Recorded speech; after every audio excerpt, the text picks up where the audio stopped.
സോക്രട്ടീസിൻ്റെ ഒരു സുഹൃത്ത് സോക്രട്ടീസിനോട് ചോദിച്ചു, ഡയോജനീസിനെ പറ്റി ഞാൻ കേട്ടത് താങ്കൾക്ക് അറിയണമെന്ന് ചോദിച്ചു.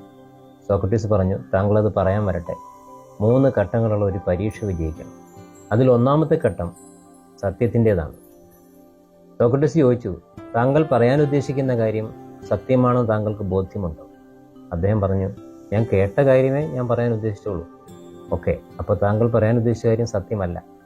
രണ്ടാമത് സോക്രട്ടീസ് ചോദിച്ചു, താങ്കൾ പറയാൻ ഉദ്ദേശിച്ച കാര്യം നല്ലതാണോ? അദ്ദേഹം പറഞ്ഞു, നല്ലതല്ല. ഓക്കെ, അപ്പോൾ സത്യമല്ലാത്ത നല്ലതല്ലാത്ത ഒരു കാര്യമാണ് താങ്കൾ എന്നെ അറിയിക്കാൻ ഉദ്ദേശിക്കുന്നത്. 3-ാം ഘട്ടം എന്ന നിലയിൽ സോക്രട്ടീസ് ചോദിച്ചു, താങ്കൾ ഉദ്ദേശിക്കുന്ന കാര്യം എനിക്കോ അല്ലെങ്കിൽ സമൂഹത്തിനോ ഏതെങ്കിലും തരത്തിൽ ഗുണം ചെയ്യുന്നതാണോ എന്ന് ചോദിച്ചു. അപ്പോൾ ആ സുഹൃത്ത് പറഞ്ഞു, അതറിയില്ല. ഓക്കെ, അപ്പോൾ അതാണ് കാര്യം. സത്യമല്ലാത്ത നല്ലതല്ലാത്ത ആർക്കും ഒരു പ്രയോജനവും ചെയ്യാത്ത ഒരു കാര്യമാണ് താങ്കൾ എന്നോട് പറയാൻ ഉദ്ദേശിക്കുന്നത്. അതെനിക്ക് ആവശ്യമില്ല.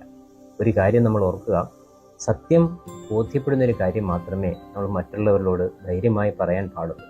രണ്ടാമത്തെ കാര്യം, നല്ലതല്ലാത്ത ആർക്കും ഒരു പ്രയോജനവും ചെയ്യാത്ത ഒരു കാര്യം മറ്റവരിലേക്ക് എത്തിക്കുകയാണെങ്കിൽ അതിന് നാം വിളിക്കുന്നത് അപവാദം എന്നാണ്.